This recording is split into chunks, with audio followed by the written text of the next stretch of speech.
On this episode of Whiskermen's podcast, Beards and Business, in the beard section, we wrap up season 11 of the Blox, covering episodes 7 and 8. A winner is crowned. While over in the business section, we have a special interview with Lilly from Bladecraft Barber. All right, everybody, what's up? Welcome to the final installment of my review of the Blox season 11. We're going to cover episode 7, episode 8, which was the finale, winners declared, different awards given out.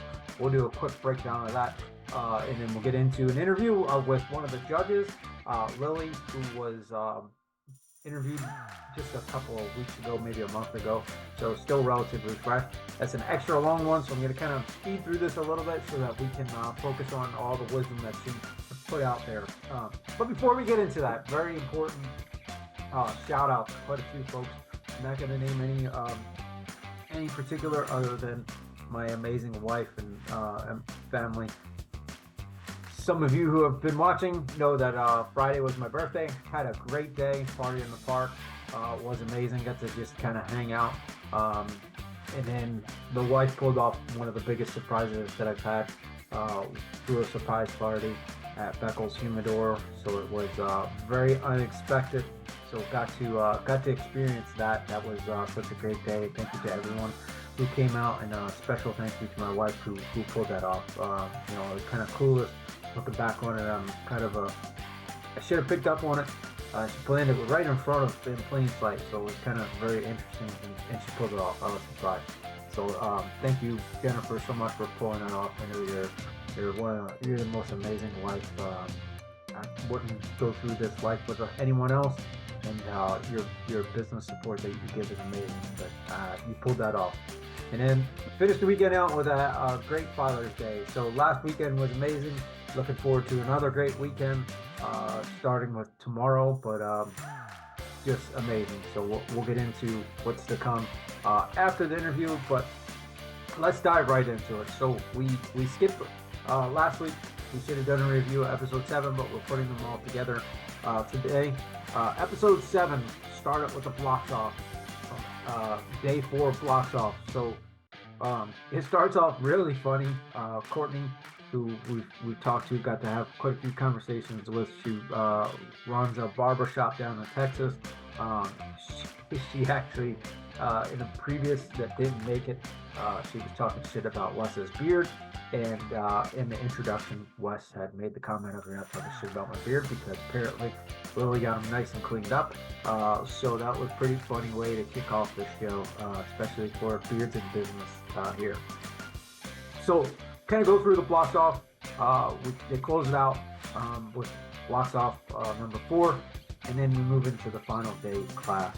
And it's the last class. It was kind of a learning of what big businesses do versus what startups and small businesses, and what you can learn from each. And then we got into the last game. I had the privilege to close it out being in Rich's pod. It was really cool. It was I was with all new people. Some people that I didn't get to talk to the first 4 days, so that was really cool. So it closes out there, and then we get into the final. This is the winners are being declared. So this is the final Blox off. Episode 8 starts with that. We've got some familiar faces, some new folks, just a really cool mixture.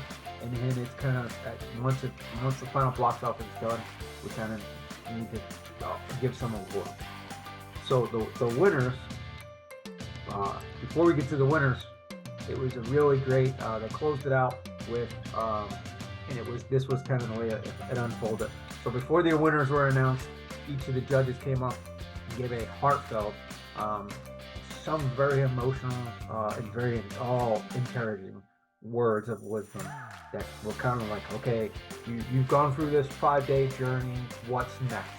And then it was very, very encouraging, and then you hear some of the words back again, was inspiring again to just keep that fire going.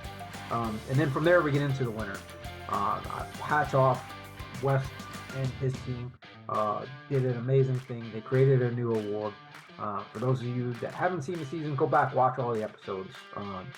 Watch them, like them, share them, do all that stuff, and do the same with this. But those of you that saw it, know it, and those of you that haven't, Elijah from Penguin Pups What an amazing kid. This kid is going to change the world. His goal is to end hunger for kids, have a bus go around. So he was awarded a special award, Mr. Congeniality. What a great kid. He's just amazing young man. I can't wait to see where he goes in life. He's just got a great mom helping him, until he's old enough to just run this thing. And there's no doubt he's going to be, a billionaire, solving so many things that we didn't even think needed to be solved. From there, we get into MVP announced. One was the first one was Go Carrera brought up, and then Corporate Resides, which was Dalton, who was on previous episodes. So go back and show some Dalton love. Drop some comments in that YouTube video that was done, and then give some likes and shares and watches. Then what I thought was really cool was the most investable. This was both of these, the MVP and the most investable, was picked solely by Wes.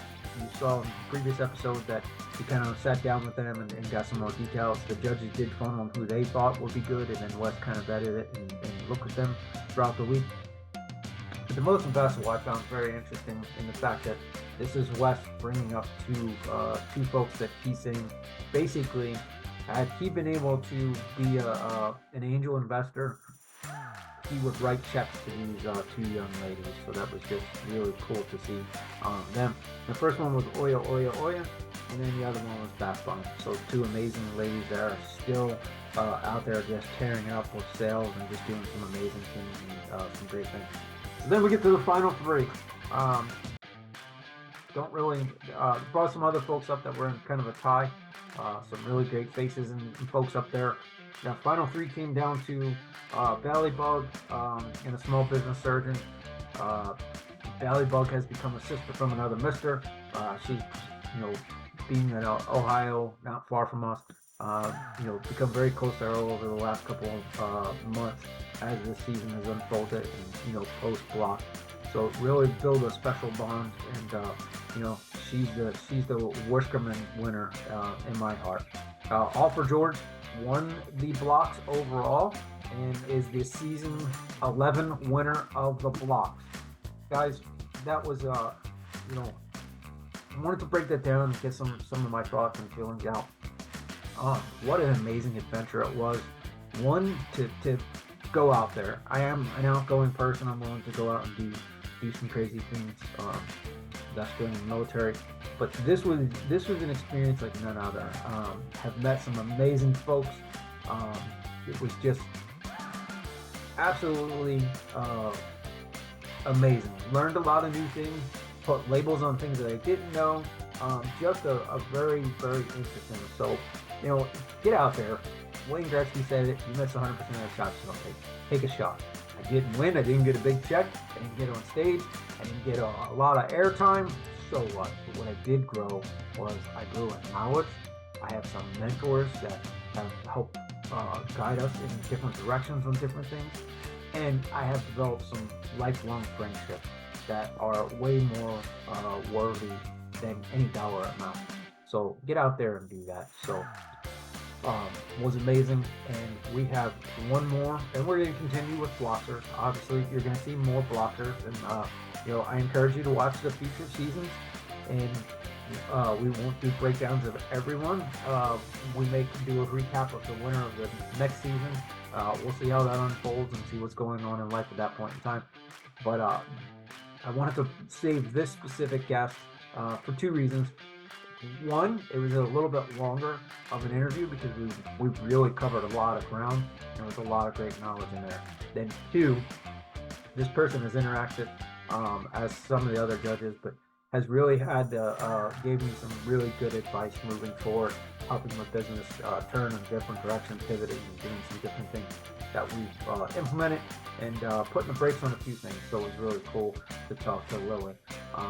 And something that has come to light since being on the show, and then also our interaction, is unbeknownst to me, Lilly is a big supporter of our veterans.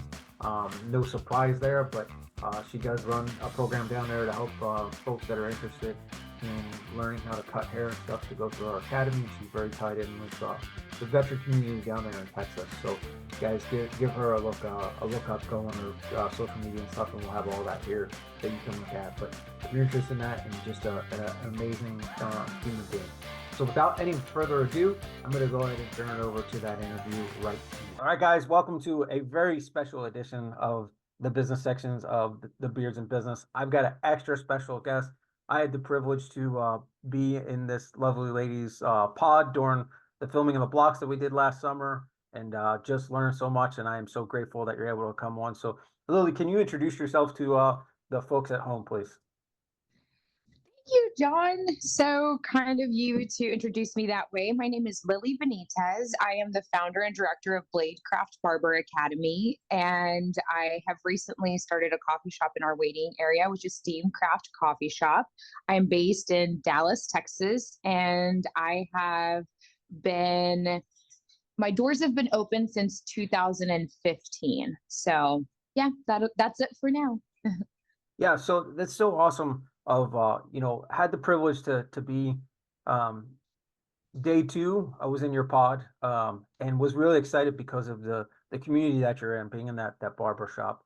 Obviously goes hand in hand with beards. Obviously, hopefully you're not cutting them completely off, because that'll make me cry. But keeping us guys looking, fresh and exciting.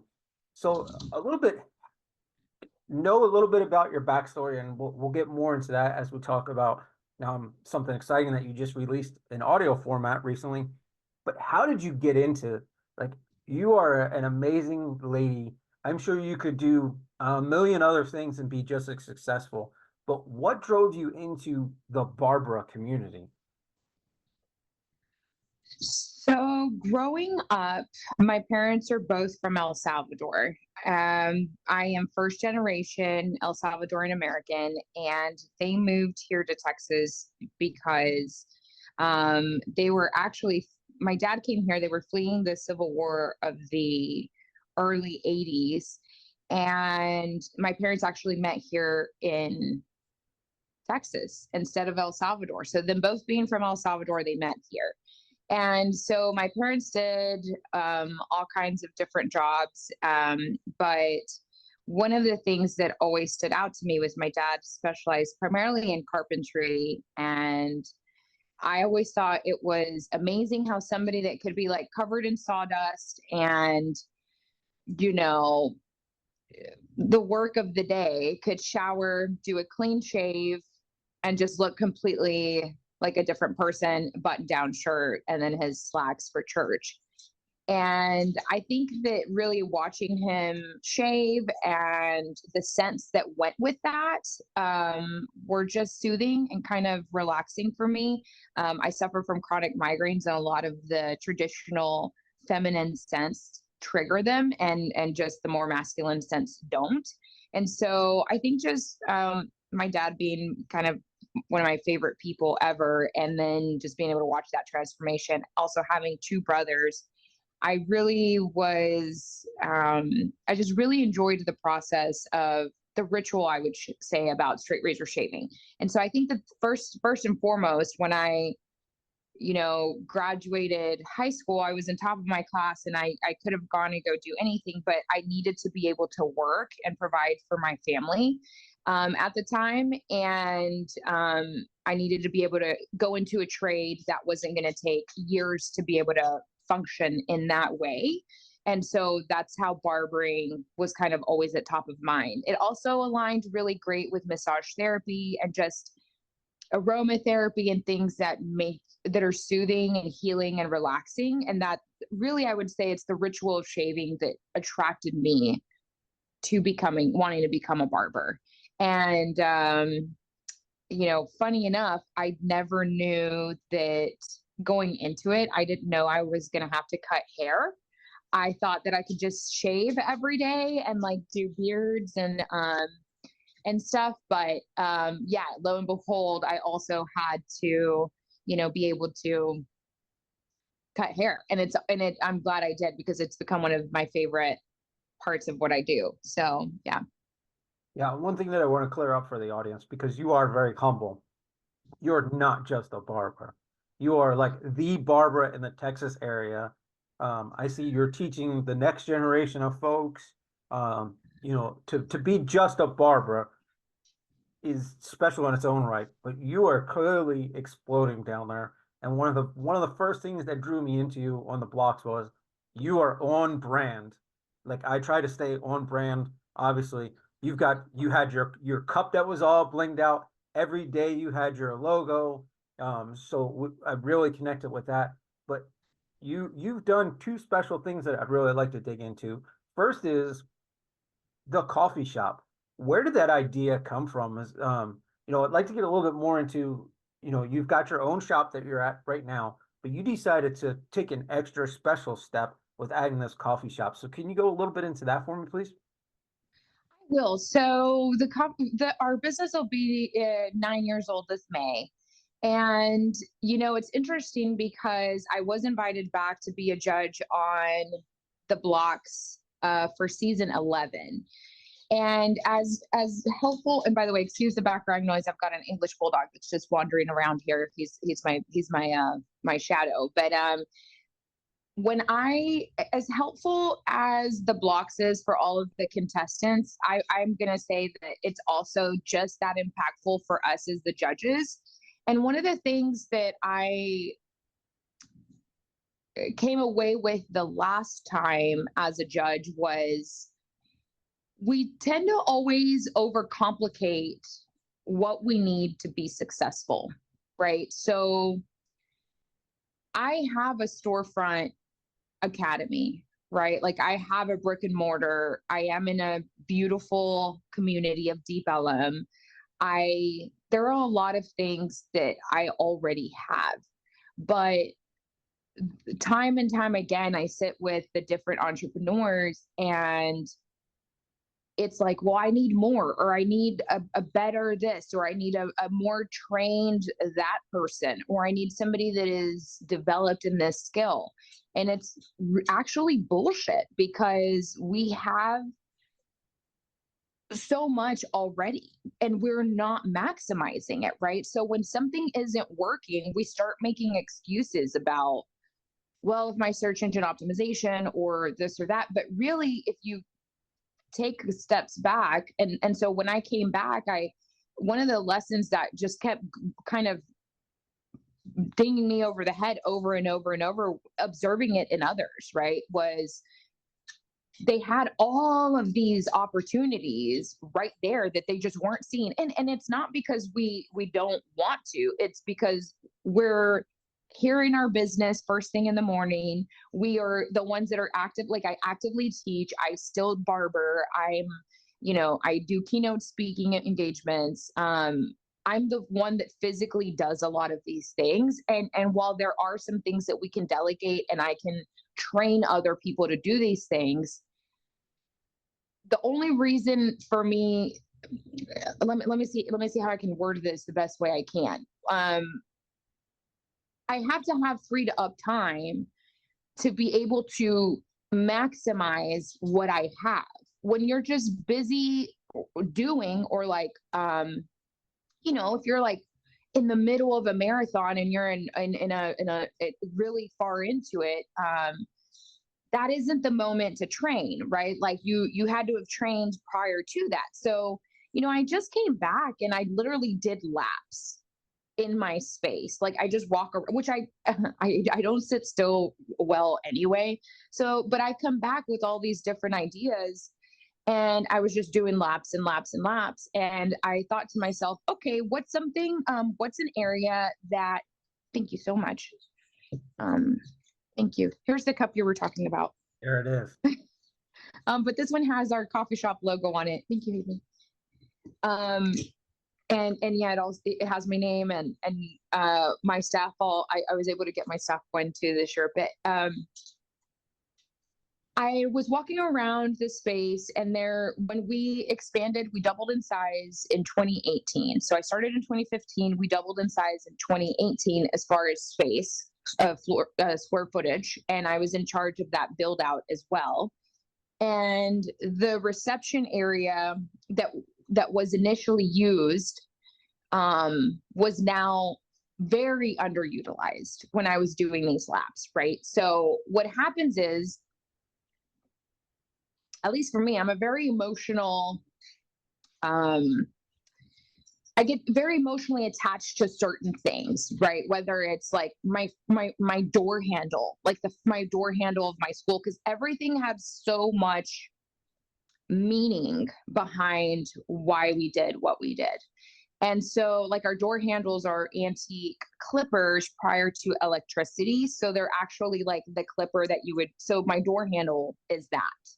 Like, it's two clippers prior to electricity. So when you come into and then that's part of the tour when you come through our school. So when we first opened, we were super attached to all of those details in our first space. And then when we doubled in size, well, here's something new and shiny.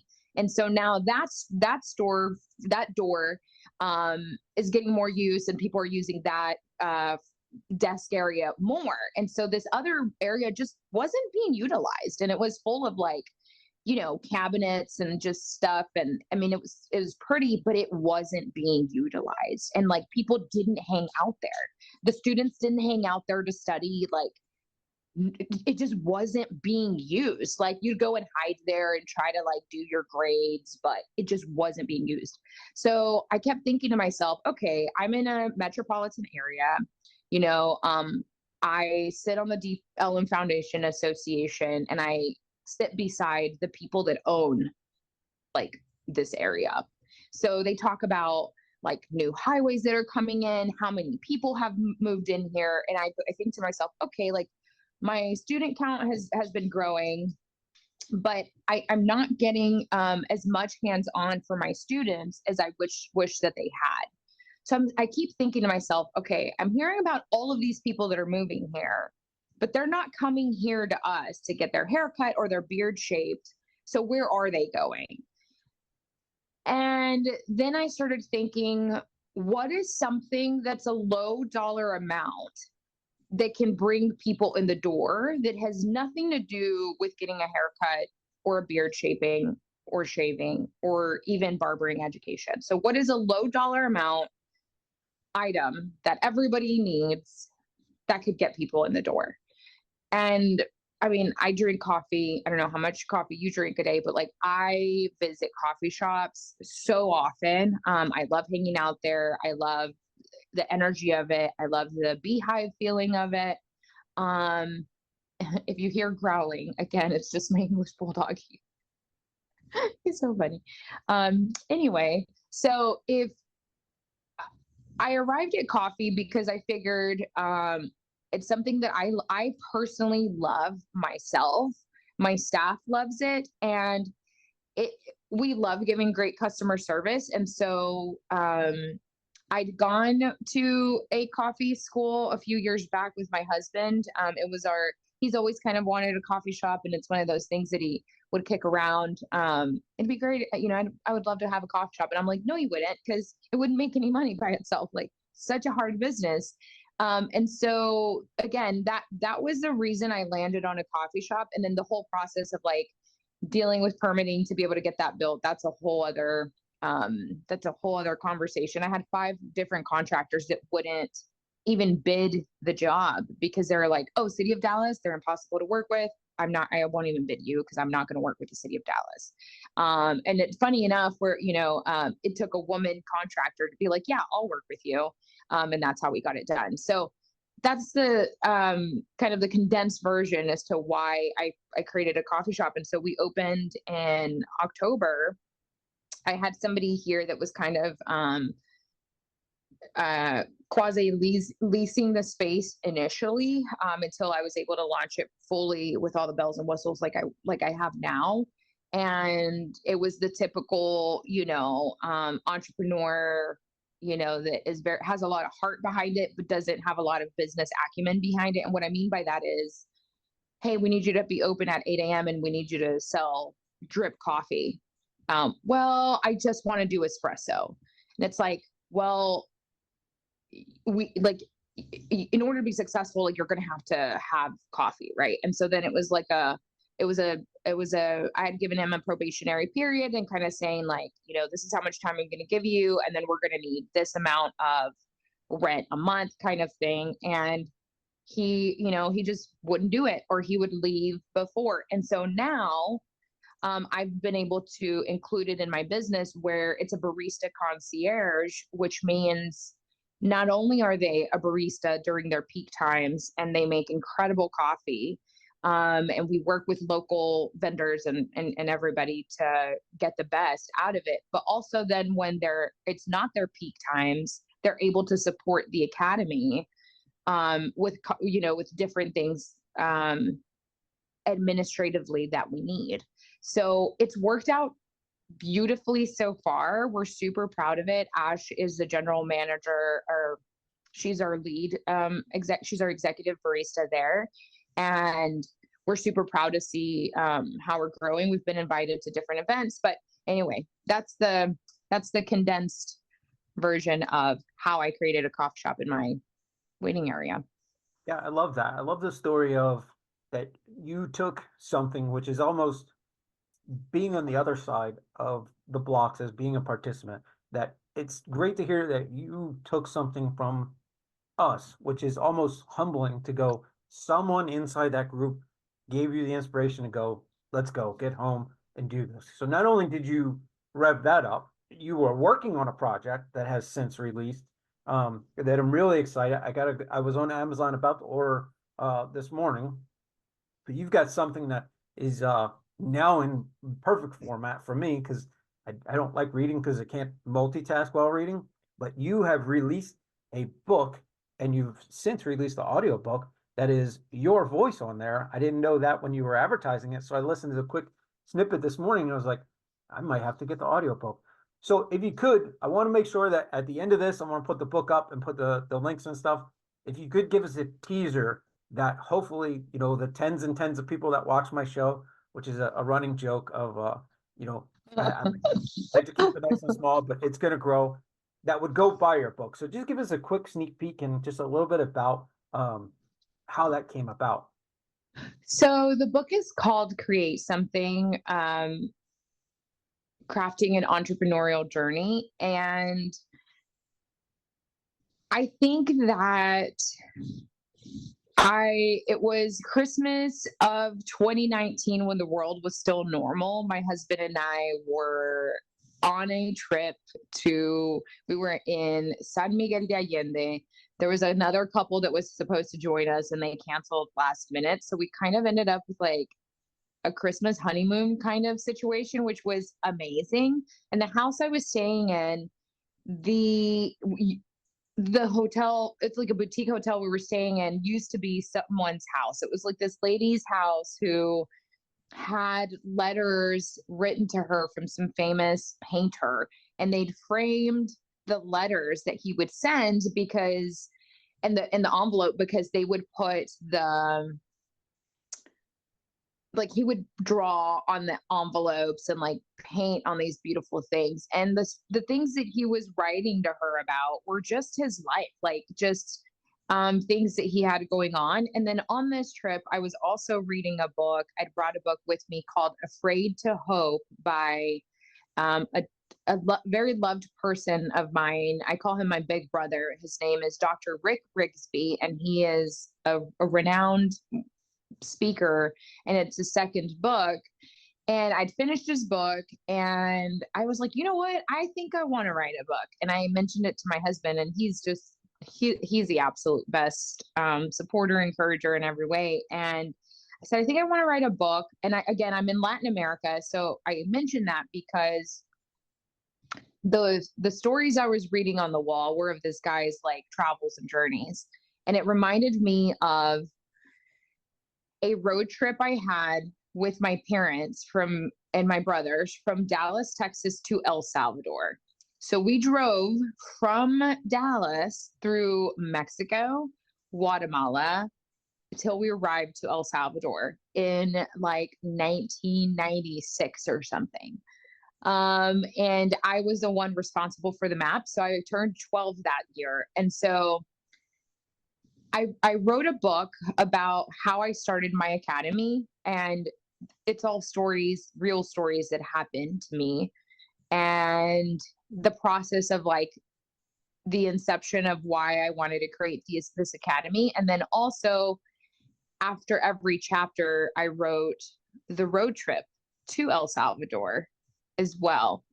And it was important for me to write that in Spanish. It's just how I wrote it. I've not written a book before. I didn't, I'm an author now, but I was like, I experienced this in Spanish. So I'm just going to write that story that way. And then I'll write creating the academy in English. And so the book turned out really beautifully. I am super proud of it. I'm really excited about it. I completed it, and it took me about 3 years to complete. And I've been told by other people that are authors that that was not a long time. It felt it was the most difficult thing to writing a book, John, is writing it. It's so hard to write a damn book. It is probably one of the hardest things I've ever done. And I completed it. I sent it off to, there's a local publisher here that only does translated books. And I was like, well, part of it's in Spanish. Maybe he'd like it. And he'd been encouraging on giving me some pointers on how to, which, I feel mean when people ask me, but it's like, it was the same advice that he gave me, which was write it. And then and then it's painful. And then, you're like trying to come up with like, let me talk to somebody else that's like in writing, and they're going to like give me a hack or something. And it's like, hey, that's really great, but you just got to keep writing it, and it's like, you can't edit nothing. So you just have to write it. And so I read a book on writing a book. I would stop to like read a book on how to write a book because it would just suck. And I love reading. I'm a whore for reading. So I started punishing myself with like, well, if you have time to read, then you should be writing. So then my stack of books was just getting like taller and taller because I would buy the books, but not read them to make myself write. And I was speaking to my brother's best friend, Lemar, like, hey, I sent off my book. And he's like, oh, I'm so excited to read your book. This is a year ago. This was Valentine's Day a year ago. And he said, well, you should totally like self-publish. And I'm like, absolutely not. Like, I'm not an editor, publisher, none of that. Like, I have my academy. I've got my own business. He's like, Lily, like, you're an entrepreneur. Like, it's totally on brand if you would just self-publish. Like, this guy doesn't have time to read your book. Like, screw that guy. Like, find somebody else. Like, it's not a big deal. You need to put your book out there. And I was just like, I don't know. And he's like, well, my girlfriend's mom's roommate is a publisher, and she's got something to do with books, and you should talk to her. Well, it turns out her name is Bethany Marshall, and she is the founder of Publishizer, which is an online platform where you pitch your book and people pre-order your book. And then based on the amount of pre-orders you then get pitched by publishers. The interesting part of it is, since my book was already written, it made it faster. So I was able to pitch my book. I got pre-orders. I got different publishing offers. And one of them was through Reader Advance, which is Bethany Marshall's Publishizer's publishing company. So we then submitted the book. Got, because then you have to do the cover and the logo, and it's funny because I actually asked on Instagram stories. I asked, like, do you like this title or do you like this title? And I just asked because you, as my friends, are going to be the ones that I'm talking to, right? Like, my friends are entrepreneurs, my friends are creators, my friends are people that support small businesses.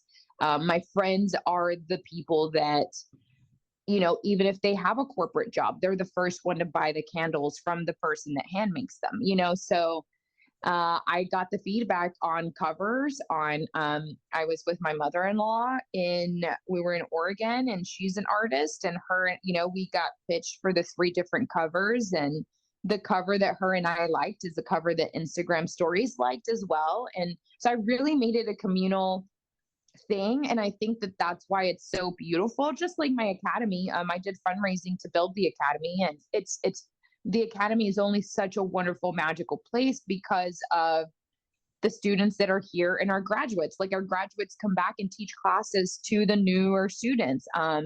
My graduates that have barbershops come back and hire class people from here. So it's truly a community thing. And it's a really vulnerable process now because so everybody got the pre-order book. It was really important to me to narrate the book myself. And because I know a lot of my clients do audiobooks. Most of my clients do audiobooks, and my brothers, his friends, they have drives or they have commutes, and so that's how they receive books. So it was important to me to record it myself, and then I connected with Voice Over Vermont, Mary Catherine. She has a career in radio broadcasting, and she's got a studio in her home. And I was going to have a really busy season coming up. I have one of my wonderful educators was going to be going on maternity leave. So I was like, here's my window. I've got to go and like record it and then just come back and be on one of those sprints of work that, you get, which is like, your 16-hour days for, a good 8 weeks that there's just seasons like that in entrepreneurship. And that also give a lot of insight to your business. It's a really good time to assess why you're doing. So I was so glad that I had the opportunity to record the audiobook. So I recorded a bilingual version where the stories to El Salvador are in English. And then I recorded a version where the story to El Salvador is in Spanish, or vice versa. So if you don't speak Spanish, you want to get the version that is not bilingual. If you do understand Spanish, you definitely want the bilingual version. So it was exciting. It was a great time.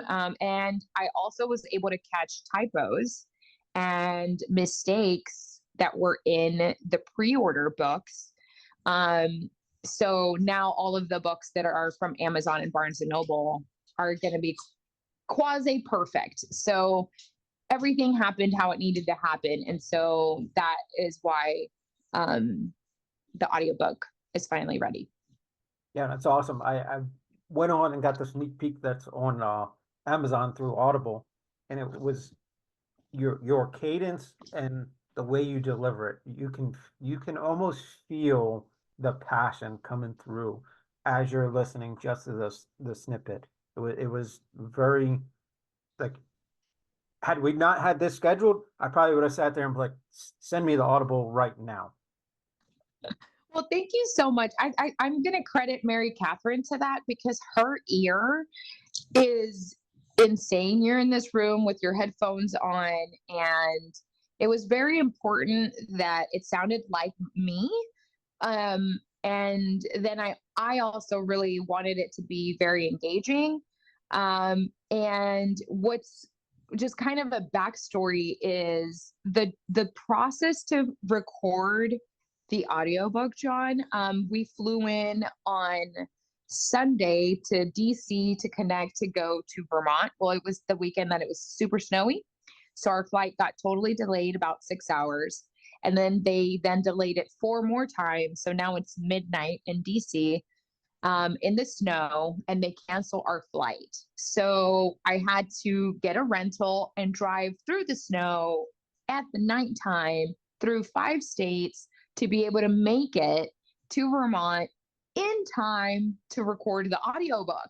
And my husband's super high energy, and he's very, but when he hits this wall of exhaustion, he has to sleep. So he's asleep in the back, and I'm like, I'm going to drive till half a tank of gas, and then I'll wake you up and we'll just take turns.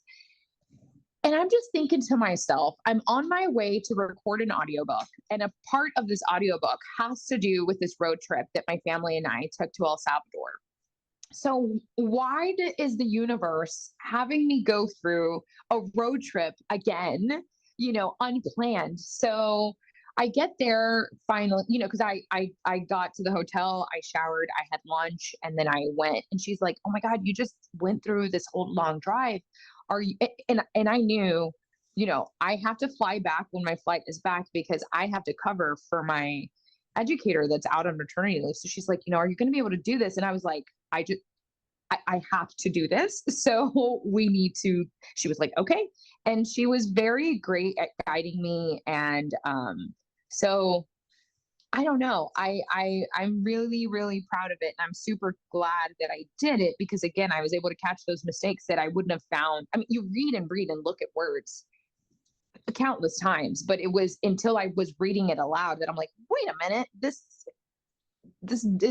doubled or whatever. So, and she's also reading it with me.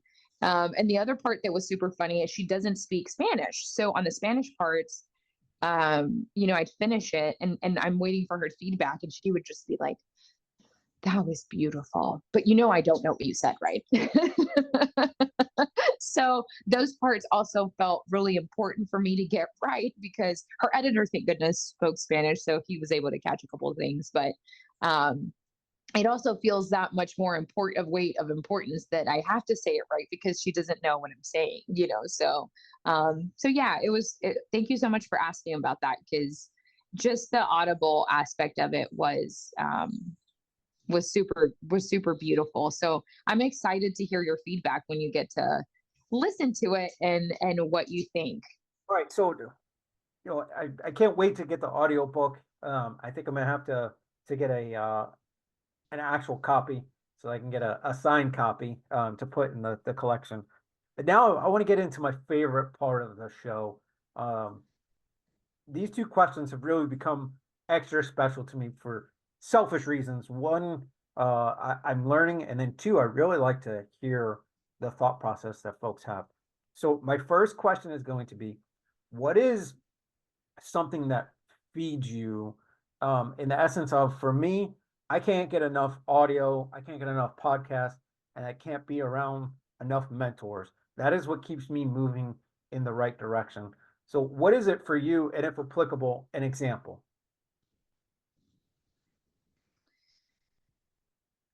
Oh gosh.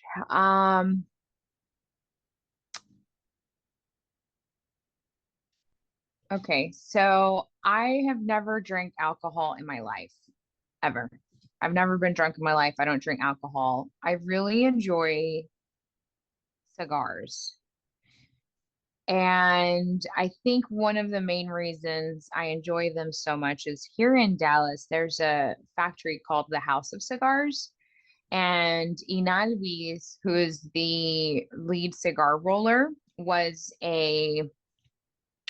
she's world renowned. She was traveled with a troupe all over the world as best cigar roller with like 3 other men.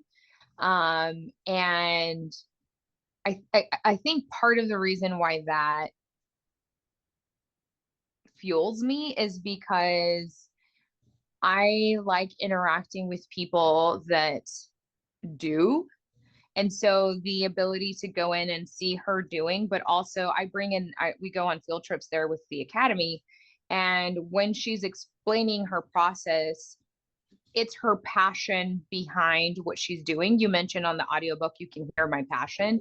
It's the same for, if I go see, I have a friend, Arseny Karitonov, he's a Russian concert pianist. And I was recently able to see a private concert that he had. Those are the things that fuel me. It's being around the person that's actually doing it and understanding what it takes to become that wonderful in any discipline. So if I think for myself, I get complimented on the marketing and man, you're just such a savvy businesswoman. But the thing for me that is the creation of the cigar is doing a straight razor shave. Like when I am shaving, the making lather, applying the hot towels, the contact with the person. It's just really, really special. And so doing of it is what fuels me. And, you know, whether it's a beard shaping as well, because that still requires the hot towels, and you still line up the beard, and you still use, quality oils in the beard, and you're still, it's almost like a plant, right? Like you're cultivating something, and being able to reach for that tool because you've practiced so much with it. I'm really moved by being around people that actually do it, whether it's I have a friend who has a wheel refurbishing company, and so being around him, visiting his plant where he's like shaving parts off the rim. My brother is a gunsmith. My other brother does woodworking, or it's just being around that fuels that's what inspires me and encourages me, and really fuels me on the vacations when we go to especially Latin America. And granted, I'm Latin American as well, but I think it's just the pride that people take in it. It's when people take pride in what they're doing. And the thing is, we have a choice. Like, we have a choice on what we're doing, as much as people can be like, oh, well, it's because this job pays really well. I've had multiple students that have enrolled in school saying, hey, I had a job that paid, and that's why I didn't do what I was dreaming of doing. I've even had an actual doctor leave being a doctor to come to school to be a barber, because he's like, it's something I've always wanted to do. I want a career in creativity and like real human connection, and the medical field is not that. So it wasn't for him. So it's super exciting that's what fuels me. I do love reading as well. Like actual holding a book and reading, but I usually have a cigar when I'm doing that. So Yeah, that's awesome. So as we're recording this, it happens to be on a Wednesday that we're recording this. Here in about, I got to do public school math, in about 3 hours, I'm going down to my cigar shop, because there's something special about being there. And, as I said, I like to be networking and mentoring, and there's just some great people. And it seems like cigars kind of be that common bond, because I am amazed that you've never had a drop of alcohol. It's so amazing. I've been almost 12 years without, one of the greatest decisions I made. So supplementing it with smoking a cigar is such a great thing. And then you brought up another great point of you have a choice. And one of the books that I've recently listened to was The Energy Boss. And they talk about, you have two dogs that you can feed. You can either have the negative dog or the positive dog. And whichever one you feed the most is the way you're going to act. So you make a choice whether you want to be happy or you want to be sad. And I think that that's something that drives, if you're feeding that positive dog, you're going to put out exceptional work. When you're in there, you're going to take pride in the fact that, you're cutting the beard the proper way, making it look amazing. So that's so awesome. Now, this next question has a double. One, because I like putting the image in people's heads. And then two, I really like to listen to the question. We don't have to go on the naval ship. We don't have to wear the crazy outfit.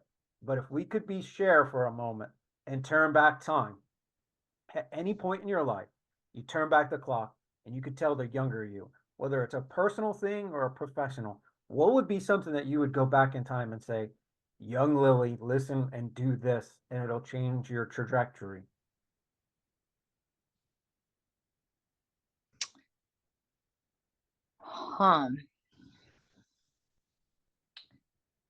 So I struggled a lot with trying to understand people, whether those friendships, romantic relationships, and friendships. I mentioned first because you can invest and spend a lot of time with a friend. And had I learned, it took me it was one of those things where, again, the universe is like hitting me over the head, where, my beliefs on how I show up as a person and the results that I'm seeing in those relationships, right? And so the lesson that kept hitting me over the head was, I've asked you to love them, not to understand them. And as I've grown in my career now and just in life and as a person, I am probably one of the most content and confident people that you meet, because I like who I am and I have very much nurtured my skills because I know what those are. And the younger me didn't fully know those yet, or hadn't fully identified them yet. And so I thought that being a good person meant, or loving someone well, was to try to spend all of this time to understand them. And that is not my forte. Like, it just isn't. And it's not that I don't care. I do care, but everybody's on their own path and everybody's on their own unique journey. And I've been,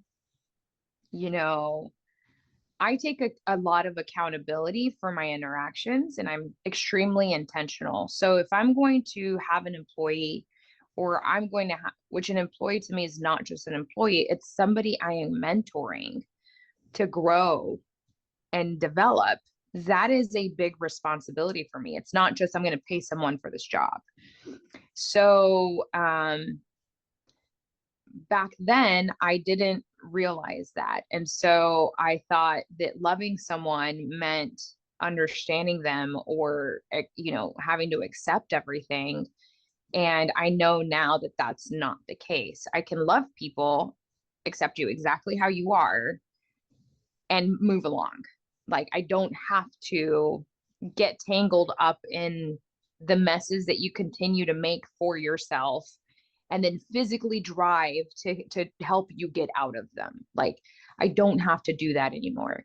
And there are just so many relationships like that I will stop what I'm doing to invest in, and I have really deep, real relationships with people. And even here at the academy, the clients that come in, my students, because I am just very fully present. And my brothers too are super talented. And, we get teased a lot, like, man, you guys are just good at everything. And it's like, I don't know that it's that we're just like naturally gifted at something. I think that what our family has been gifted with has been focus, right? So it's the ability to fully be present in that moment and focus on what we're doing. And so even when I was, engaged to be married back in 2019, people were like, oh, you're having this wedding in the Dominican. It's going to be so fun. Like, are you excited about that? I'd be like, yeah, I'm excited about it, but I'm really excited about this client that's about to be here in like 3 minutes, and then being fully present for that. And so I think that that's what I would have told myself earlier on, was just found a way to communicate how to just stay in my lane, because that is discipline. Like, I am so in my lane. I cannot describe how much of my lane I am in, and it's just a focus, and it's a discipline. And I think I would have I would have saved myself a ton of wasted heartache had I known that sooner. So that's what I would have done. Yeah, and it does come across that you're very in the moment and very genuine. I know we interacted in the lobby, going in between different videoing, and had a nice conversation. Gave me some great feedback on what I did for the day, and it wasn't that, like, never did it feel like you were just saying the line, brush off so that you can move on. You actually took the time, engaged, and was present, and gave your honest opinion, and was very, like you said, you loved the conversation. And at the time, me where I was and didn't try to understand the entire picture and solve everything. It was, hey, here's what I would recommend, think about it. And it was never put off of, do this and this will solve all your issues. So that's beautiful. Thank you. And I think every day has its own, obstacle or new thing. And then I definitely have moments where I'm like, this is terrifying. But I'm going to work and I'm going to be really nice to people and really kind and super present. And then just keep showing up and doing the best that I possibly can to engage. And so, and then when it is, when you are dealt with something super terrifying, again, you just have the conviction and in your heart of hearts that you've done everything you could do to do things the right way. And it's fine. You can live with that, and so, something as terrifying as, hey, if I don't, because every business could close, like every single business. Nothing is guaranteed. I mean, we dealt with not being able to interact with human beings, right? Like the city ordinance said you cannot touch other human beings. And the landlord is like, I know you can't generate any money, but I still want my rent. So you have a lot of different obstacles in every day that you deal with that. And I remember my buddies from the House of Cigars, they're the toughest of tough entrepreneurs. And he was freaking out, and they've always been my mentors in many ways, or like we've been able to go back and forth in many ways. And I remember he called and he was freaking out, and it just hurt my heart that he was so freaked out and he was so scared. And I just remember saying to him, you realize we have been here before. Nobody else has, right? That isn't an entrepreneur, but an entrepreneur has been at this exact situation before, where it's the fear of the unknown. It's I'm going to get started and I have no idea what's going to happen. But I believe in this concept. I'm going to invest in this product, or I'm going to invest in this, and I believe that it's going to be profitable. But you don't know, right? People that have never done entrepreneurship have not had that experience, right? So I was like, hey, we've been here before. Here you are again, unwelcome friend of the unknown, right? But and afterwards, I remember I was having a bad time with something else, a couple years later, and he was like, hey, don't you remember what you said to me? That really helped me get through it. And I'm like, I don't care. This is still shitty right now, I don't care, but it's still shitty. And so you just have seasons like that. And so just showing up, cutting the hair and teaching the school and doing the best that you possibly can, and writing a book, not ever having written one before, hoping that it inspires people to do what they're dreaming about doing, because why not? It's positive, and I would trust you more than I trust a big corporation, and it's like, I mean, even people in office, even in local office, like I would trust my baker for a position in office more than I would trust the typical people that are in office, right? So if it's something that's on your heart to do, or on your mind to do, start really small, and then grow it from there. And if you're really passionate about it, then you'll continue to do so. But yeah. Yeah. So now my favorite part of the show. It's my favorite and the scariest, because I like control. This is the part where I turn the total control over to you. This is now the Lilly podcast. We can go wherever you want. You can add anything that we didn't cover. You can ask me any questions. We can go in any direction you want, and the floor is yours. Hi, everyone. Welcome to Lilly Benitez's podcast today. And on the other seat, I have John, who's the founder of Whiskermen. And I am so excited to ask him, how in the hell did you decide to create a product for beards other than you have an awesome one yourself? Yeah, that seems to be one of the first questions I get. So, 20 years in the military, so graduated high school, went right into the military. So when I retired in 2017, I was blessed enough to step out and walk into a job. So never having to build resumes or any of that stuff.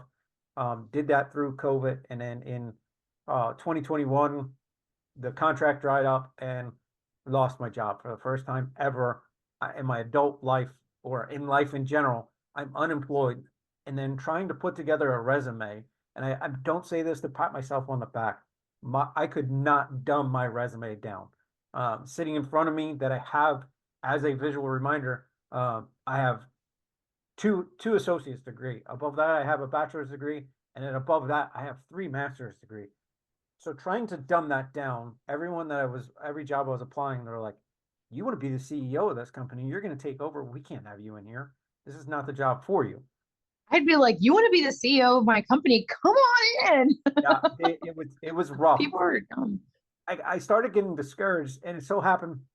So one thing that I make sure that I make crystal clear, this is not my original idea. Whiskermen was initially thought up by 2 gentlemen that had started it as a hobby, borderline business. They had grown their families and were trying to sell it to someone who would be passionate that they did. So we looked at their books and it made more sense for my side than it did theirs. I'm sure they're regretting that now, but it is what it is. Paperwork done. So launched into it. And the one thing that I got from amongst many other things in my military career is I will outwork anyone if my passion's there. And my passion was I had seen what COVID had done. There's a lot of negative that people can just double shovel all over and say COVID was the worst thing ever, and it was horrible. But one of the blessings that came out for both of us was more folks had decided to partake in facial hair, became more accepted. So when we saw that, and then the company presented itself, we're like, why not go into it? There's going to be a need. And then as that onion started peeling, we're like, wow, I can say this because I resemble the remark I'm about to make. Men are stupid and need to be educated on how to take care of their facial hair. So we dove 2 feet in. The podcast of the first part of being a little bit of education on beards, and then bringing amazing business folks on like yourself. So that's how we got into this. That is so cool. As you're talking about it, I was just thinking to myself, with your beard oil products, have you ever considered making a pre-shave oil?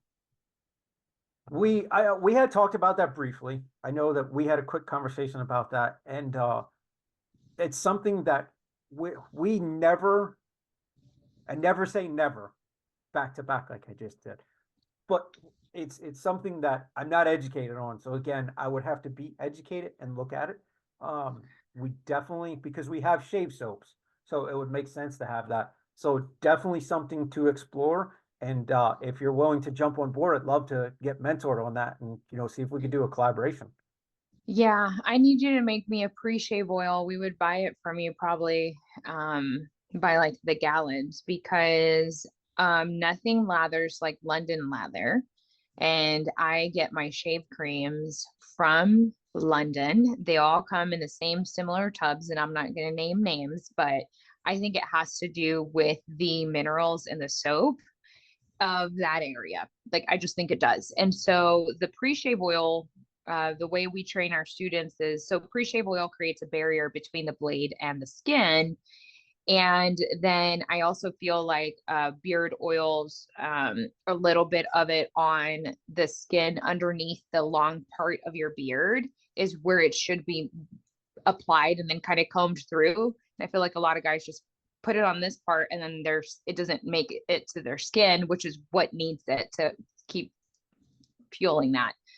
And so a lighter viscosity, so not as watery as water, but a little bit of a lighter viscosity than beard oil is the perfect viscosity for pre-shave.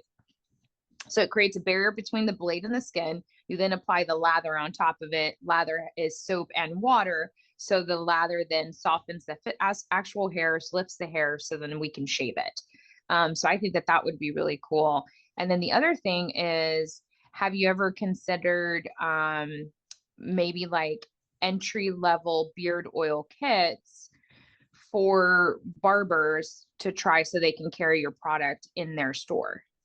Yeah, so for some reason, your community is so elusive. It's like, you turn the lights on and scatter. So we're in talks with actually someone from season 11. You happen to know her if I mention her name. She's not far from you. I think she's north. We're working with that. But for some reason, the barber shops locally, they all, this is a great idea. I'd love to get a scent that would be my signature scent. And then you start getting into discussions, and then it's like you turn the light on and they disappear.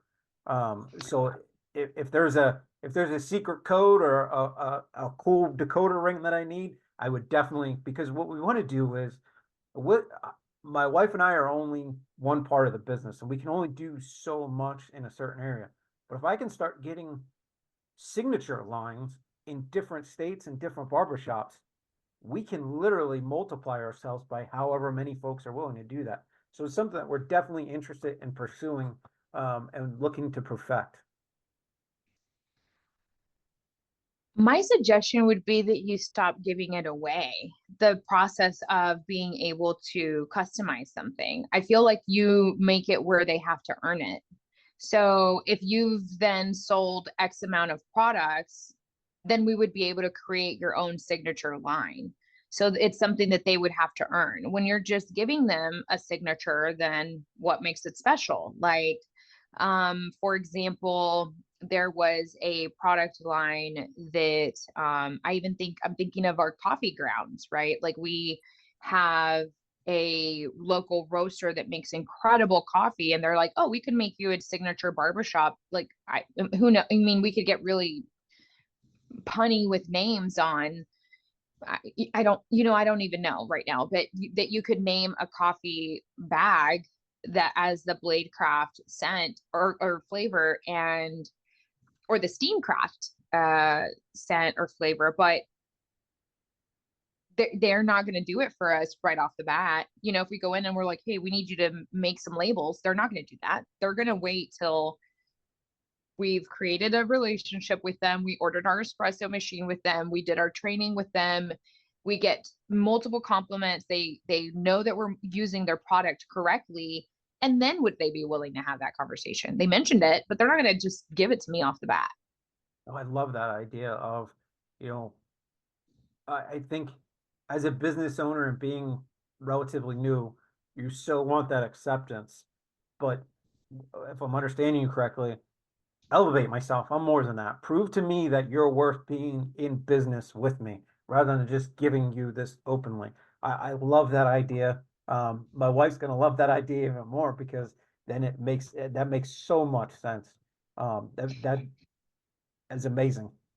Well, and I think that you have access to your numbers, so you would know, how many bottles of oil are your top location selling a month, and so that could be a starting point that says, hey, when you've been able to sell X amount, we'd be able to create your own signature line. And then now they've also interacted with your other products, and they would say, I really enjoy this scent, or I really enjoy that scent, or whatever it is, versus, hey, I want this idea, and not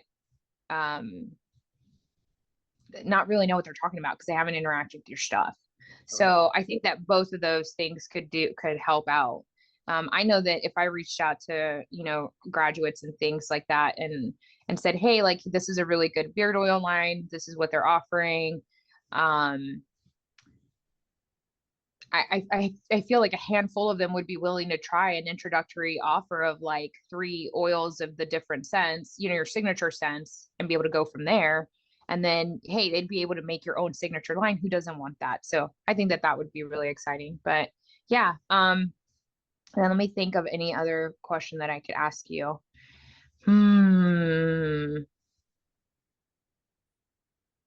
Okay.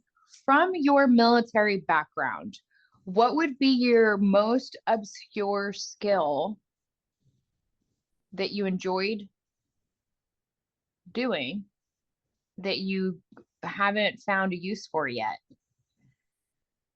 Yeah, I think that's an obvious one because I was law enforcement in the Air Force, and part of what we did when we went over to Iraq, Afghanistan was we would pick up army missions and do the combat style stuff. And there really isn't, unless they decide to go over to Israel area or Middle East, that's really not a skill. Unless a customer steals from me, then I could probably, slam them on the ground. But it's not a skill that's translatable into what I'm currently doing. And I have, I love them. I end every podcast thanking our military, our first responders, and our veterans. I have no desire to do that anymore, because the gray didn't just form. It's actually, I'm older, and that's a different season of life. But that would be the one skill that I don't ever see translating. Well, hopefully I never have to translate.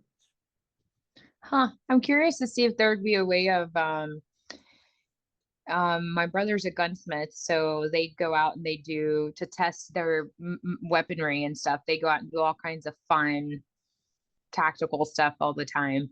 Or also maybe some sort of martial arts training for you, so you could get that out of your system. Oh, I'm But in terrible. a I do Brazilian jiu-jitsu, and I am terrible. I get twisted up.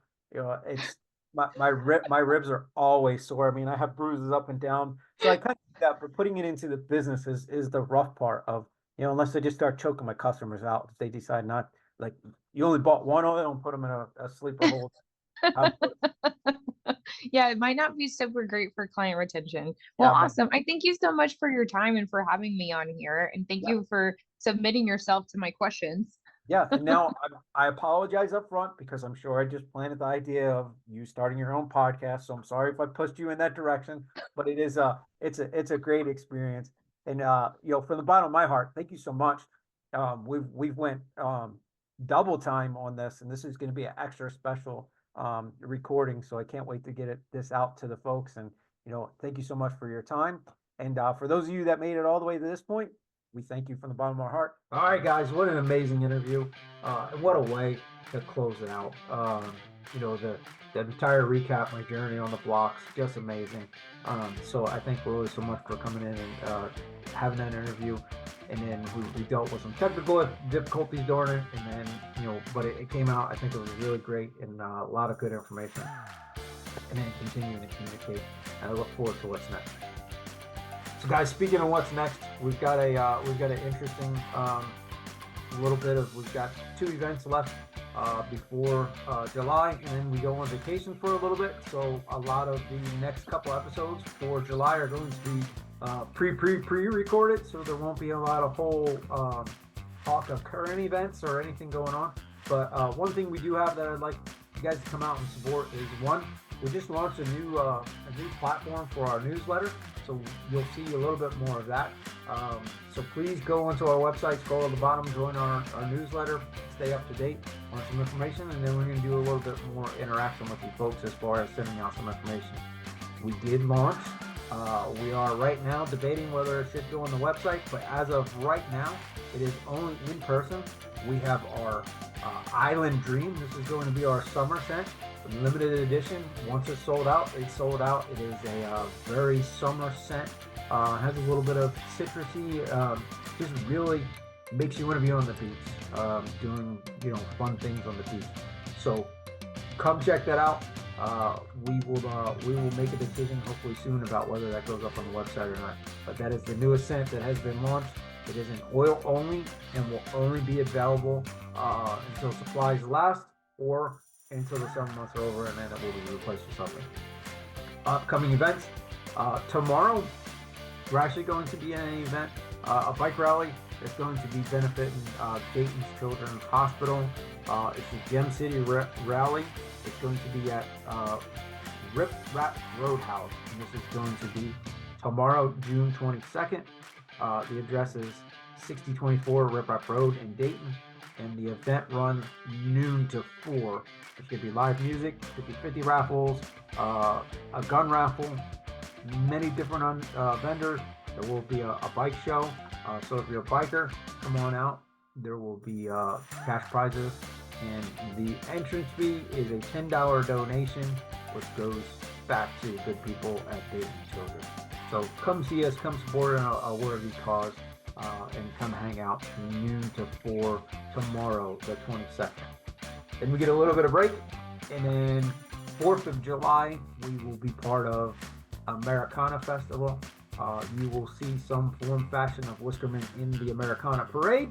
We will be walking in the parade. We'll have a flag. We're going to have some new swag that we'll be wearing. So please come out, support us, cheer on our nation's freedom. And then as soon as the parade is over, and then during the parade, you can see us. We will be selling at the Heart of Centerville beer tent. One of us will be there helping sell alcohol for the day.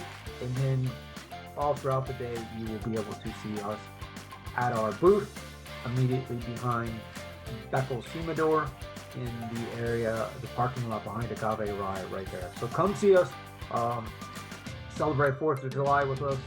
We look forward to seeing you guys. We'll definitely drop more details as we get closer to that event, but look forward to it. Guys, thank you so much for watching these episodes and, letting me put my feelings out there of how I felt going through the journey of the Blox. We're going to resume our beard products, going back through our beard stuff, beard tips and tricks. If you have ideas or something that you want to hear, please reach out to us. You can do that via email. You can go on our social media. You can contact us. There's so many different ways. Leave a comment right here on the YouTube. Also, with that, please share this out. Hit that like, subscribe. Watch these videos. That helps us get this into the algorithm so more people see it.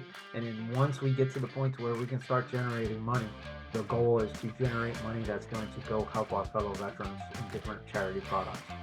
So please be part of that. So guys, those are the main things. If you can continue to push this YouTube video, watch them, like them, subscribe, all that good stuff.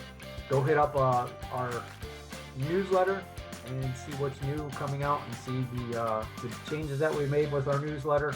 And as always, if you can't get behind our first responders, our military and our veterans, feel free to get in front of them.